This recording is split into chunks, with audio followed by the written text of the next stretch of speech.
want to take a look at chapter 9, the end of chapter 9, and specifically regarding the critical period. And I do this because essentially the critical period allows us to get a general view of what is required to acquire a first language, and it's particularly the case of Jeannie.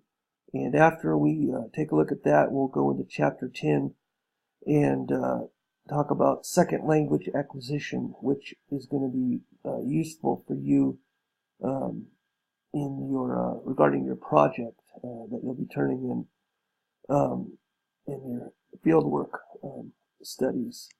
So essentially, we'll go right to the end of chapter 9 and then into chapter 10. And so let's do that. Let's go to the next slide. Okay, so in chapter 9, section 6, what makes language acquisition possible?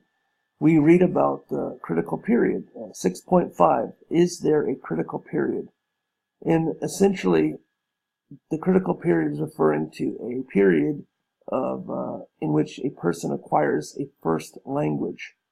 Chomsky called the ability to acquire a language hardwired. He said that in our brains we have what's called a language acquisition device, an LAD, and as a result of exposure to people speaking language around us, we are able to acquire language because we are essentially, as he says, hardwired to acquire the language. And so we do so in this critical period, right, from 2 until puberty. So let's read about this.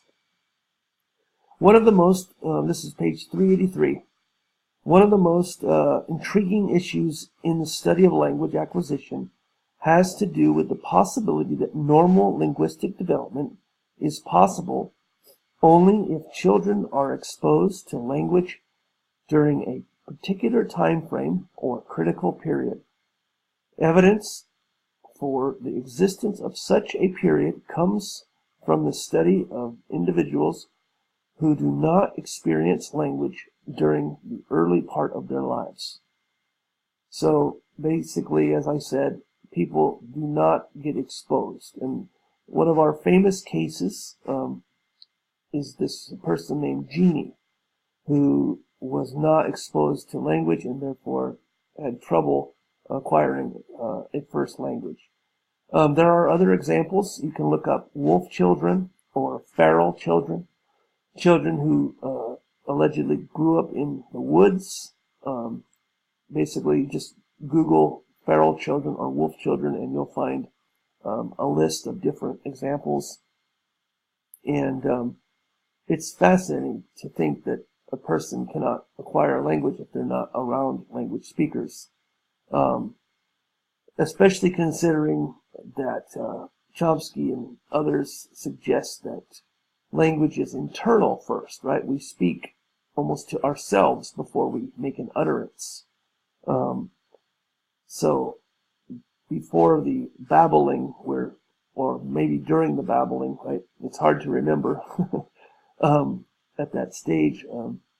But all we can do is basically observe what infants do, which is babbling, etc. And then we see how over time utterances occur, and most of the critical or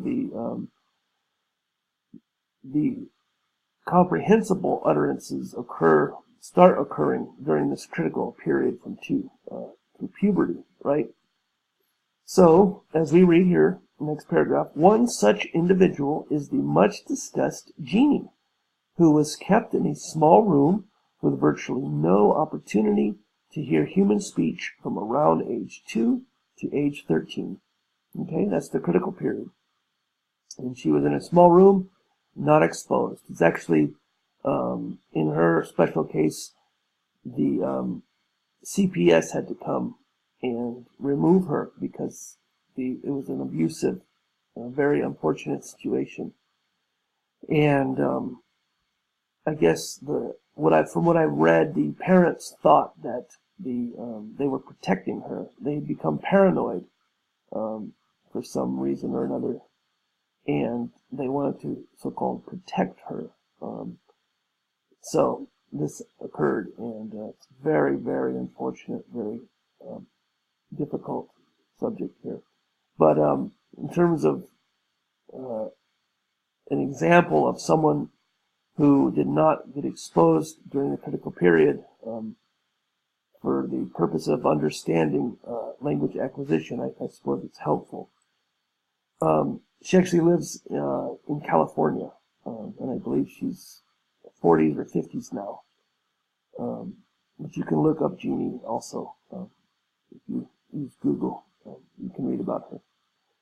After many years of therapy and care, Jeannie's non-linguistic cognitive functioning was described as relatively normal, and her lexical and semantic abilities as good. Okay?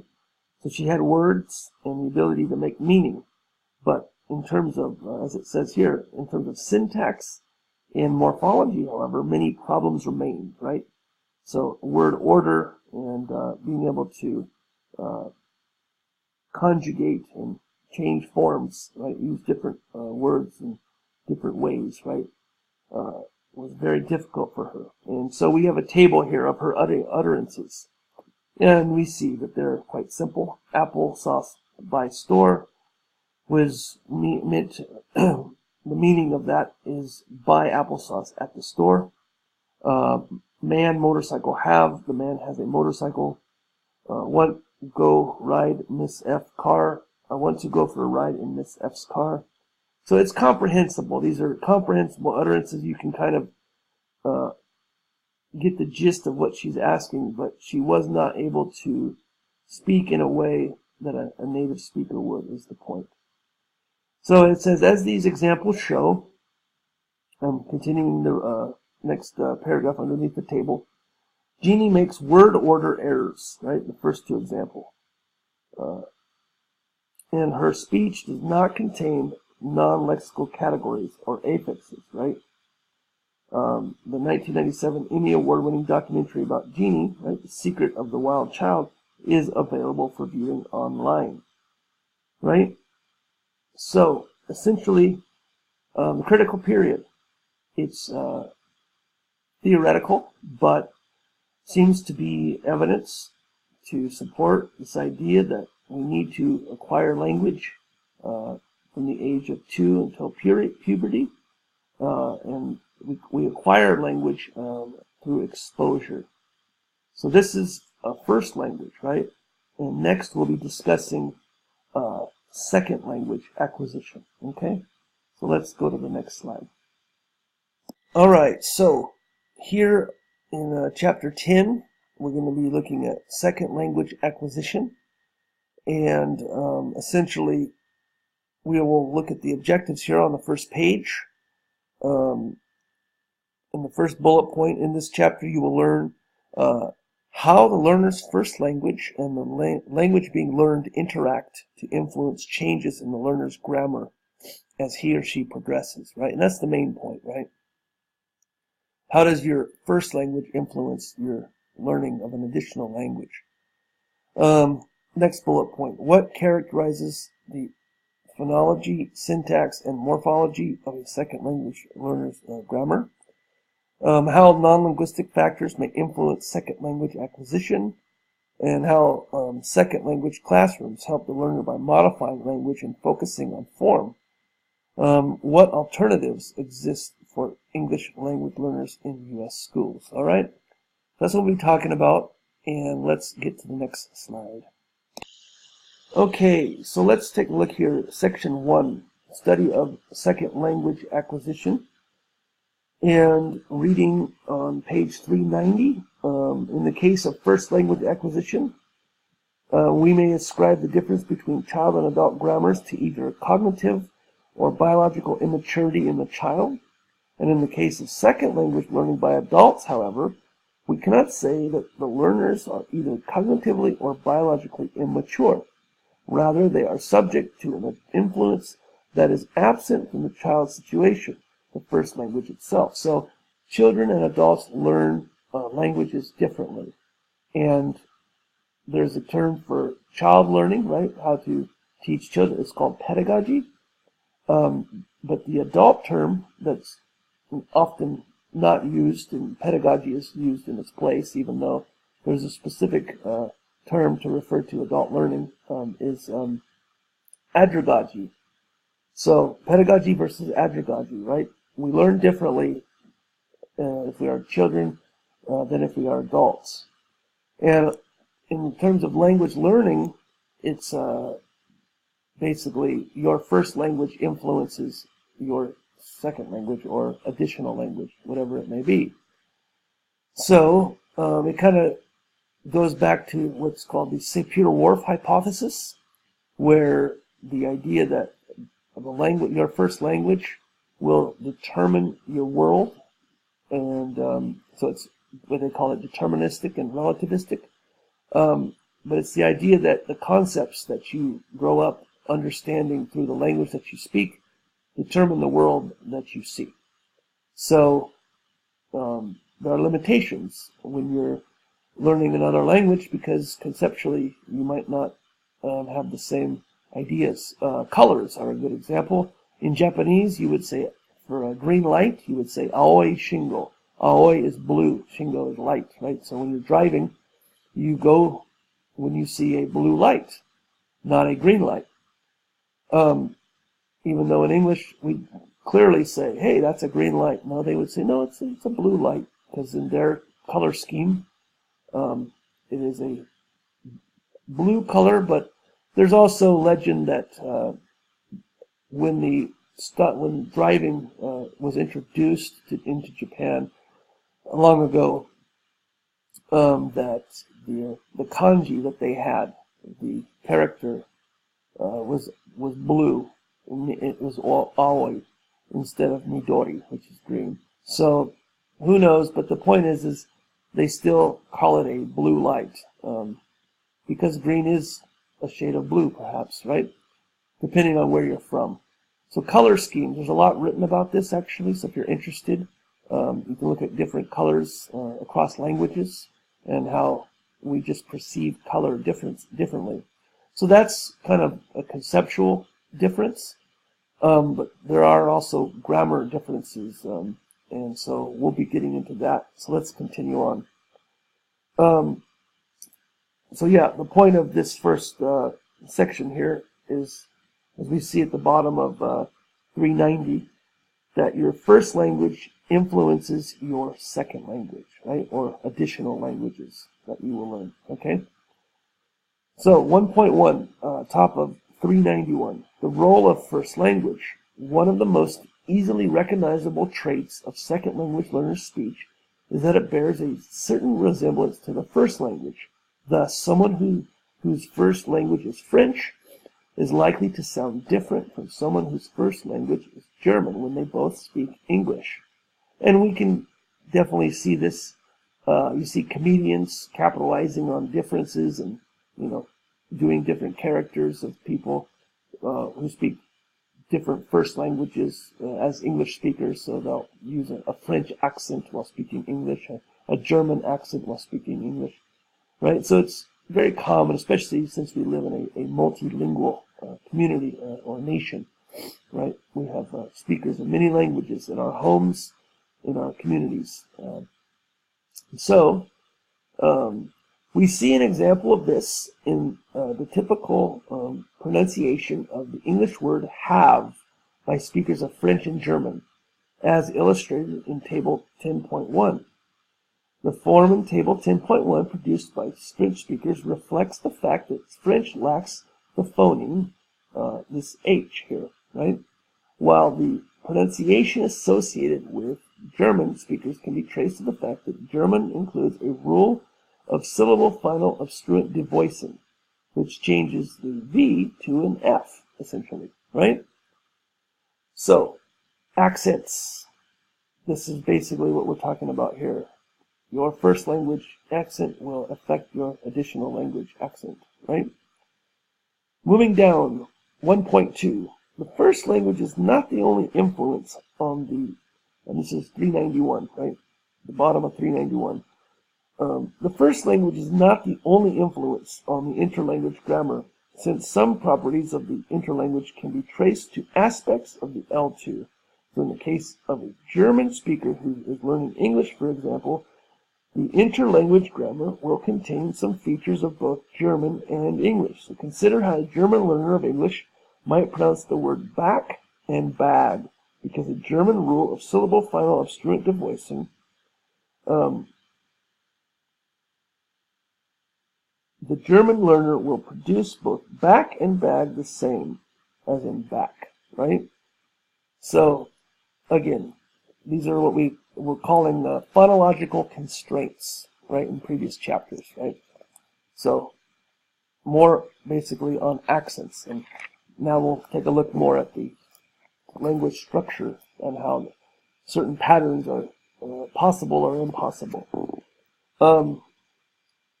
So, 392 here, continuing on section 1.2, table 10.4, right? We see types of errors found in the acquisition of English. So in Spanish, here's the top, first the example on the top. My wife is embarrassed, the Spanish speaker says. But the Spanish speaker really meant to say pregnant, but because there is a similar sounding word, we might even say a false cognate. Cognate is a word that has an origin in another language, and so a lot of Spanish words have what we call false cognates that sound like they might be related to certain English words. So this person chose to say embarrassed when they meant to say pregnant, because in Spanish, embarazada is pregnant. Okay? So you see the concept there. We can basically, our first language will impact our additional language learning, right? And this goes for structure too. Go down into French. We see the example second from the bottom. He drinks frequently beer. Now this is about word order, right? So in French, it says here, French places the main verb before the adverb, right? So drinks frequently rather than frequently drinks, right? So again, when we are teaching second language learners and we see these patterns, many times we can attribute these patterns to their first language, right? So as you're observing students, the people you're working with, take note of the patterns and then consider their first language and why these patterns might be occurring. There's a really good book called Learner English out there. Look it up, and essentially it goes through 26 different languages, I believe, and there are basically explanations, right? Lists, essentially, that show, in general, most of the examples of ways that these learners from other languages will speak English, right? The patterns that they'll be making in English. It's a really good book, and I recommend it. Learner English. Take a look. Look for it on Google. It's easy to find, I believe. Let me know if you're interested, and I'll email you the link to it. But yes, the first language, once again, will not only influence the accent of an English language learner, but also the word choice and the word order and the ability to conjugate, right? And we see it in the conjugation example, morphological example, just above the French, in the various section here. It says various, middle of the page in table 10.4. I didn't took the car, and the person obviously meant to say I didn't take the car. And that's because English doesn't mark the past tense of both auxiliary and main verbs, right? So depending on the verb patterns that a person is used to, English might be challenging. So, 1.3, the final state. So far we have been talking about the characteristics of the intermediate grammar, but a discussion of what an interlanguage grammar looks like must consider the target, right? That is, what is to be acquired. The field of second language acquisition, then, must address the issue of actual proficiency or communicative competence. Although knowledge of a language's grammar allows us to distinguish between grammatical and ungrammatical sentences, right? So knowledge of a language's grammar allows us to distinguish between grammatical and ungrammatical sentences. So a lot of times, second language learners of English will have a very strong knowledge of grammar, but they're unable to speak in ways that are proficient or at high proficiency levels, right? Successful communication requires much more than this, and this is what we call communicative competence. The learner must be also able to use the language in a way that is appropriate to the situation or context. And this is the challenge. Teaching someone get to that level to where they have a high level of communicative competence or proficiency is challenging. And so, figure 10.2 helps illustrate both grammatical accuracy and the communicative ability are part of communicative competence. Right? So we see communicative competence at the top here, with language competence and strategic competence, right? How to use it in these contexts, right? Because you're going to be, as a person, if you speak another language, if you speak multiple languages, right, then perhaps you're familiar with that ability to switch between, to strategically be aware of what's required, right?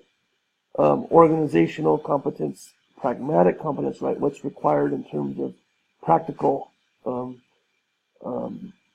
application, the need, what type of response is adequate, even though grammar rules, may not tell you the entire story, right? Because we speak ungrammatically often, right? We write grammatically, or we try to, more so than we speak, right? Our speaking tends to be all over the place. And so there's this idea that we need to be pragmatically competent, right? Knowing what's appropriate. And then into grammatical competence, right? Textual competence, elocutionary competence, right? This ability to exchange with other speakers, right? Sociolinguistic competence, right? The contexts that define our understanding, whether it's dialects, right? High and low registers, formal, informal, right? Cultural references. I mean, there's many aspects that are part of this communicative competence, right, as we see here. So, bottom line, it takes time to acquire languages for most people, although I have met polyglots who acquire languages quickly. I've worked with some of them, and it is amazing. Their brain functions differently. I met one polyglot who learned Persian Farsi in 2 years and was teaching advanced Persian Farsi after only 2 years. But she grew up dyslexic, believing she was dyslexic, right? So she didn't think she was very proficient in her native language, interestingly. But apparently the way that her brain is wired, she's very capable, and she now, I think, is proficient in, I think it's 4 or 5 different languages she's very proficient in. I mean, high levels of proficiency, like, Hebrew, advanced Farsi, I think Russian and Arabic are the other two. And then she has lower proficiencies, but still pretty proficient abilities in other languages. So it's like, I think she's, including all of them, she's proficient in like 10 languages. This is on the, according to the Interlanguage Roundtable, which is a typical measurement of proficiency, the ILR, if you're interested. Interagency Language Roundtable. So the point is the norm for most of us, language is challenging to acquire, and additional language is challenging to acquire, but for some, perhaps not. Okay, so let's get back to the text here. 1.4 variation in performance, and let's read on page 394. An important goal of second language research is to integrate the study of competence, right, linguistic knowledge, and performance, right, the ability to use language in particular situations. So one of the characteristics of the output of second language learners is that it is quite variable. For example, a learner might well produce the following sentence: I didn't like that movie, so I told her no want to go there.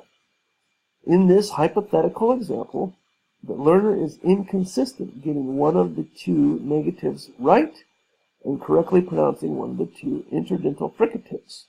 The question that intrigues researchers has to do with what causes this sort of variation. We usually think of knowledge that's fairly stable with an individual. For example, if a person makes a mistake while speaking in his or her own native language, we tend not to question the speaker's competence, right? We don't speak grammatically, for example, right, in that language, but rather to assume that some kind of performance error was made, which is what we do normally, naturally. So how, and if we didn't, we'd sound like robots, right, one might argue. So how do we account for learners who behave as if they know how to negate a verb or pronounce theta, I believe that's theta, on some occasions, but not others? Do they have the knowledge or don't they? Right? So we don't know, essentially, why learners can acquire some things. And we have the, of course, the natural order argument that, learners acquire languages in a particular order, right, across languages, right? It's, starting in 1973 with Brown. But the idea that, the fact that certain learners will be able to do certain things and other learners will not, and they'll have relatively similar proficiencies, we still don't know. And the bottom line is, just like the ocean, the brain of a language learner is still much to be understood, leaves much to be understood, okay? And so we have a system in which we use to teach and a standard. But of course, the idea is to help learners to acquire certain concepts, certain proficiency levels before they go on to the next proficiency levels. More, at the lexical level, some words are more difficult than others, right? We have vocabulary that they'll learn before they learn other vocabulary, for example. Certain grammar patterns, right? We're going to learn, simple present before we go into conditionals, right? For example. So, but all of that to say, as speakers, we still don't understand the process of language acquisition at many different levels, as we're reading here. It is difficult to answer this question in part because of the considerations involving an error frequency. If a second language learner gets something wrong 10% of the time, is it the same, right, in terms of competence, as getting it wrong 60% of the time? We would probably say that a non-native speaker who gets the English past tense correct 10% of the time does not know it, and that someone who gets it right 90% of the time does. But what of someone who gets it right somewhere between those two scores? And essentially, yeah, people who are in between these ranges here, these scores, they're hard to assess. So a lot of times when we teach second language learners, we will do an assessment and we'll see tendencies, and it's a start, and that's kind of where we begin the journey. And after assessment, writing and grammar knowledge, for example, they'll write a response to a prompt, and then we'll have a multiple choice grammar test to see how their grammar is, whether they can conjugate, maybe fill in the blanks, where they'll change the form of the word to the appropriate form of the word. And after that, through talking with them, interviewing is another part of the assessment process, then we'll be able to know. But as this title aptly suggests, there's a lot of variation in a second language learner's performance, right? All right, so let's go to the next slide. Section 3, factors affecting second language acquisition. And essentially, I wanted to go into this because I haven't really discussed it. We have discussed morphology and phonology in previous chapters.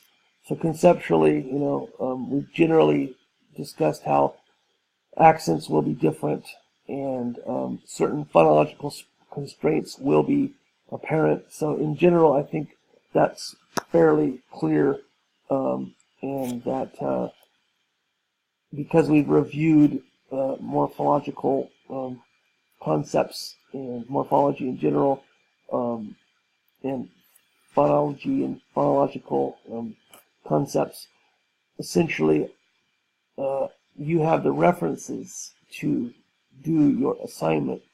So I wanted to consider some things we haven't discussed, which is this section here, 3 factors affecting second language acquisition.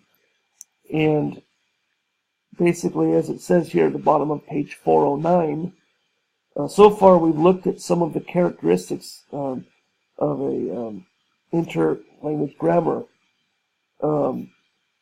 and now let's turn to a variety of factors that can influence second language acquisition. So it's clear that there is much more variation in the grammars of people learning second languages than in the grammars of people learning first languages. And this brings us to the question of what factors might help to account for that variation, right? And basically, we've basically said people are affected by their first language. But there's more. Age, as it says. Age is a factor. And we've talked about the difference between child learners and adult learners, right? Page 410. One of the obvious ways, like age, 3.1, one of the obvious ways in which language learners vary is their age. People start learning second languages at different points in their lives. Could the age of onset second language learning cause different levels of final proficiency? This is a question usually considered under what is known as the critical period hypothesis, right? So we already discussed this. And we know that biologically based critical periods exist in other species. Okay, for example, we know some birds can learn the song of their species only if exposed to it during a particular window of opportunity. If they hear the song too early or too late, then learning will not take place. But basically, as we've already discussed, the critical period is from 2 until puberty, and cases like Genie help us, and wolf children, feral children help us to understand that. So age is a factor in language learning, because adult learners will be influenced by their first language as they're learning an additional language. And a child who's in a multilingual environment can easily become bilingual or multilingual if they are exposed to language enough during that period. However, it is also true that during that period, certain types of proficiencies for a child based on exposure will be more apparent than other types of proficiency. So you'll see different models of education that we'll discuss that in the next chapter, or sorry, the next section, on the next slide. But in principle, that's the idea. Age matters quite a bit, and as we've been discussing, there are many. It affects language learning, although kids tend to be capable of becoming more proficient in languages than adults. Although, as I mentioned, the polyglot friend, is an exception. So 3.2, individual difference. Learners vary in ways other than age. Broadly speaking, the researcher asks the question, if learners have a particular quality X, does this make them better at second language acquisition? For example, we might look at the effect of inhibition, left-handedness, or some other individual trait on second language ability. So as intuitively appealing as this avenue is, it is one that must be taken carefully. In particular, we must be explicit about 3 points. How we define the measure X, what it means to be better, what aspects of communicative competence we are referring to. So Krashen says communicative competence is defined as basically the ability to understand messages. Okay? So if you can understand what a person says, even if it is syntactically a little bit different than the what would be expected in the standard variety, then that person is demonstrating communicative competence. So I think even though we want to understand, what X is, right? The proficiency level of the language speaker, right? The language that they're speaking, right? And then what it means to be better, right? Relatively speaking, and then what aspect of communicative competence we're referring to. Essentially, if it is comprehensible and communicative, as in the person can utter what they are thinking, yes, it might not be as detailed as a native speaker.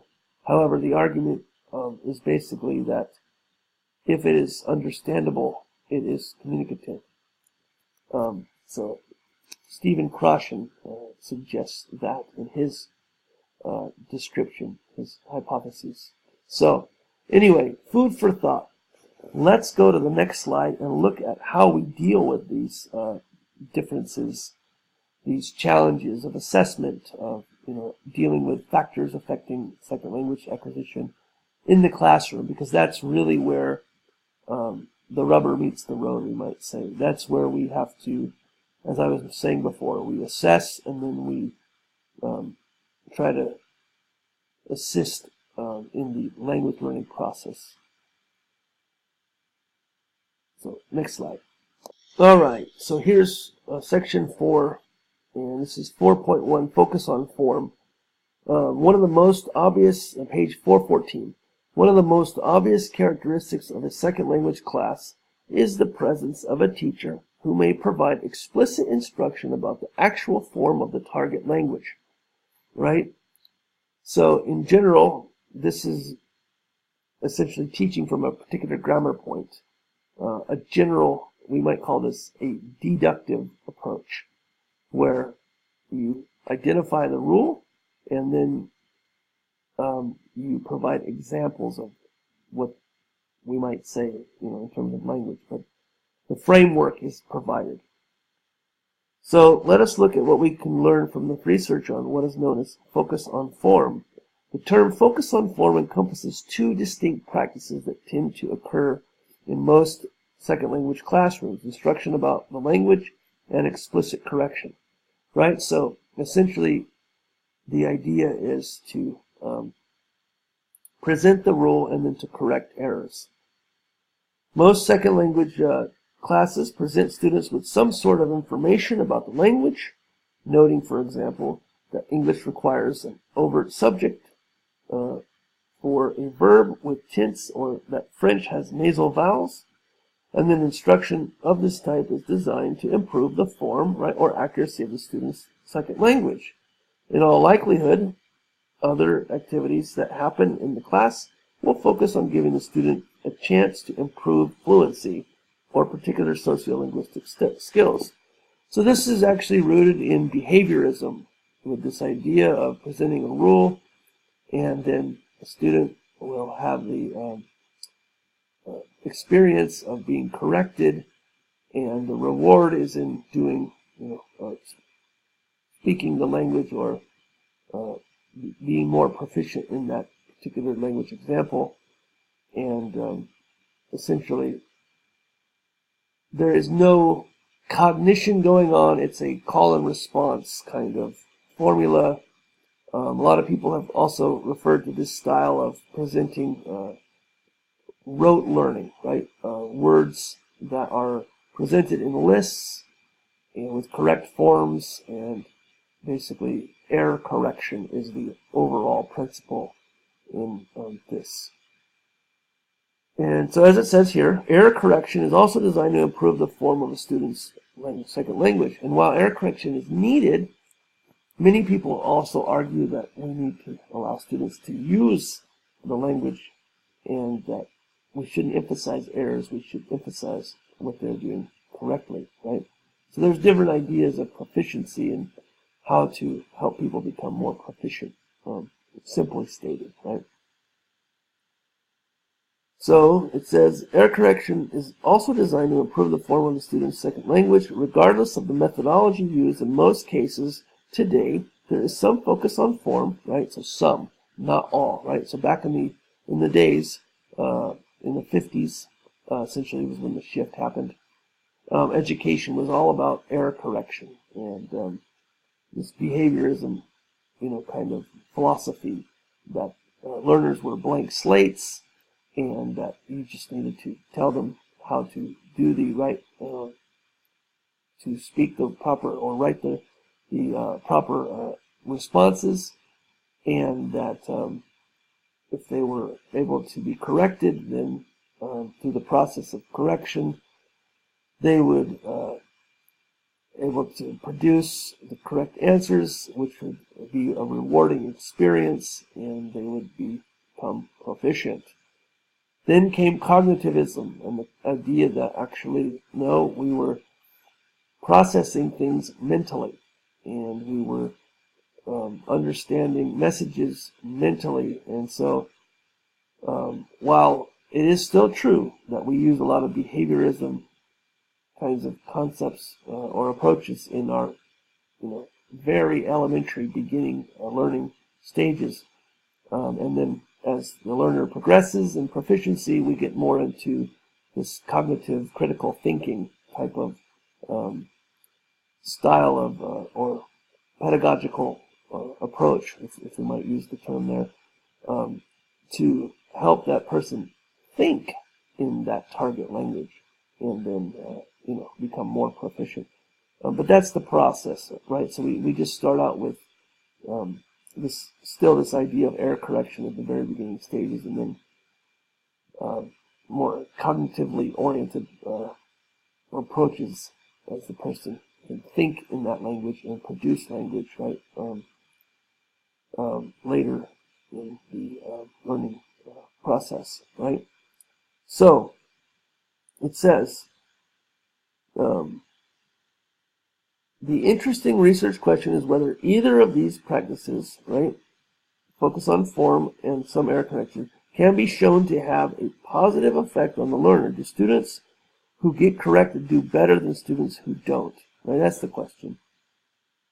And some prefer, the short answer is some prefer grammar and rule approach, and some prefer what we call communicative approaches. And it depends on what the learner wants to know. If they want to prepare for a proficiency test, well then you need to help them understand how to pass that test. So it's really not about proficiency, it's about passing the test. But in terms of being able to speak, if you want to learn how to speak, you got to practice speaking. So when you're speaking, are you going to correct as the person speaks, right? No, that's tedious, right? It doesn't help. But if you're writing, well, then we want to identify errors and allow that person to understand how to write. So there will be a lot more error correction in writing. So it depends on the type of skill, right? Language skill that the person is going for in general. That's the short answer anyway. So with that being said, how does it look? So that's typically what we do one-on-one with language learners in terms of tutoring students. But how does it look in this larger context, this education in a bilingual environment, right? Now it's a more formal approach, we might say, although the focusing on form and this one-on-one approach that I just mentioned is ideal even in larger institutions where we might have a big bilingual environment. But let's read about that anyway. 4.2.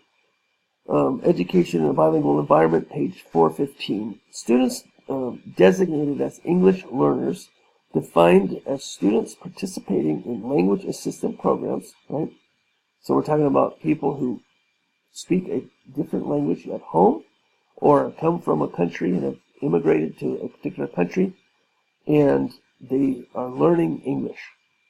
So they represent the fastest growing segment of the school population, accounting for over 9% of all pre-K through 12 pupils in the United States. So while many English language learners, we usually say ELLs, that's another term, are recent immigrants, in fact, over half of the ELs in the U.S. schools were born in the United States.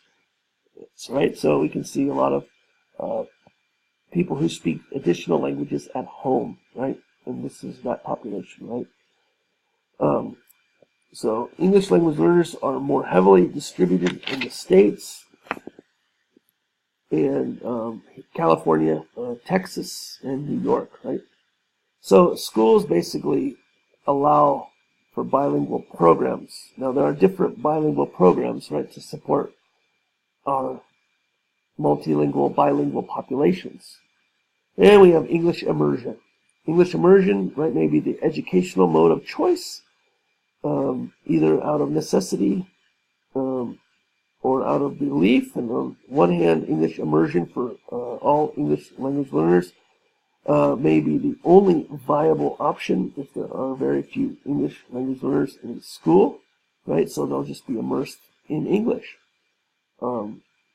Now, typically it takes about 5 years, according to Cummins studies. Jim Cummins was talking about the difference between the language a student speaks at a basic level, right, between, other students on the playground versus the academic language, right? So if you're teaching, so you might assume that a student is proficient because they can speak very well, with their peers, right, their classmates on the playground. But then you look at their writing proficiency and it's just very different from the standard, what's expected, and there's a lot of progress that needs to be made. So that's what Jim Cummins basically was able to identify a few decades ago in his distinction between BICS and CALP, right? Basic proficiency versus academic proficiency. So English immersion, of course, it's great if someone can be immersed completely. However, the ESL teacher, right? Forms of, as it says here, forms of ESL support may include sheltered instruction in which English language learners learn academic content that has been modified to take account of their language proficiency. Teachers include language objectives in this lesson plan, modify input that is comprehensible to English language learners, and provide manipulative activities and opportunities So essentially, there's a special approach, a language-oriented approach that a ELL, English language learner, can go through to get up to that higher proficiency level over time. And again, typically Cummings was suggesting it takes about 5 years to bridge that gap. Bilingual education is another example. And this is actually in my son's school. Basically, page 417, it says in bold letters, transitional bilingual education does not aim for full biliteracy, right? Being proficient in both languages. But is intended instead to provide instruction in the first language only, right? Maybe Spanish for someone here in my son's school. So long as it takes the student to acquire enough English to take part in mainstream classes. So that's typically the approach in populations where you have many speakers who are learning English and trying to attain a higher level of proficiency. This is the transitional bilingual education, right? Which is very similar to the traditional ESL approach. It's just in this case, it's a larger classroom where you have a high population doing the same thing, right? And in contrast, it says here down below, bold letters, page 417, maintenance bilingual education usually lasts for 5 or 6 years, right? There's that number we're talking about. And has the goal of promoting bilingualism and literacy in both languages.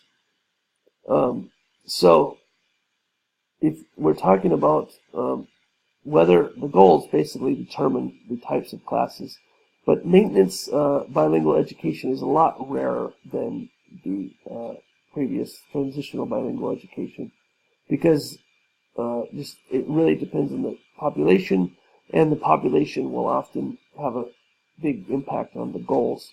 And now we're pretty much talking about policies. Basically, language policies are determined by needs, local-based needs, right? Let's not forget dual language programs, right down the page here. A dual language program, also known as a two-way immersion program, or TWI, provide bilingual education for native speakers of English and ELs together. So immersion is typically the other way, where you've got English speakers, native English speakers who are learning an additional language, right? The vast majority of programs are in Spanish and English, although other languages taught with English include Chinese, French, Korean, and Navajo. So my son actually goes to a school where they have both the transitional bilingual education and this two-way immersion, kind of these opportunities, we might call them. And this is, again, depending on the population and if there's a local need or desire, right? Which affects the policy, which affects what's available, right? Turning the page here on 418, we also have heritage language programs, and essentially we're talking about heritage language programs are designed to maintain, preserve, or revive heritage languages of indigenous people, immigrants, or refugees. And essentially we have this, again, this it's back to policy. And language policy is a big deal because it basically will reflect or result in the programs that are available. Now, the U.S. does not have an official language. It's de facto, which means in practice. So in policy terms, the U.S. will basically be de facto English, and of course, the next language that is most spoken in the U.S. is Spanish, and then that's followed by Chinese, but Spanish is many more Spanish speakers than Chinese, and so we are essentially we've always been, arguably, since the founding of our nation, a very bilingual nation. But English has been the de facto language, right? The language in practice. The language we use for political forms, everyday life. It's often expected in most American contexts. However, we do live in a multilingual nation, arguably. So, the point is, there are many types of programs, and whether or not there's a local need, we will address the needs of second language learners differently. For English language learners, like the ones in your study, right? Perhaps they're in these bilingual classrooms or ESL classrooms, or they have other experiences, or they're already in the mainstream English classrooms, and they're at whichever level they are at, right? It's difficult to assess these learners sometimes. But again, it takes about 5 years for them to make the transition. And also native English speakers are interested in learning additional languages, so we have bilingual classes for them as well. So, basically, second language acquisition, we have discussed different stages, different factors that impact second language learners, and the way that we approach teaching different language learners, whether they are bilingual or English desiring to be bilingual, but the L2 classroom, the second language classroom in general. So, anyway, that's all for now. Thank you for hanging in there, and as always, let me know if you have any questions or concerns. And until next time, thank you very much.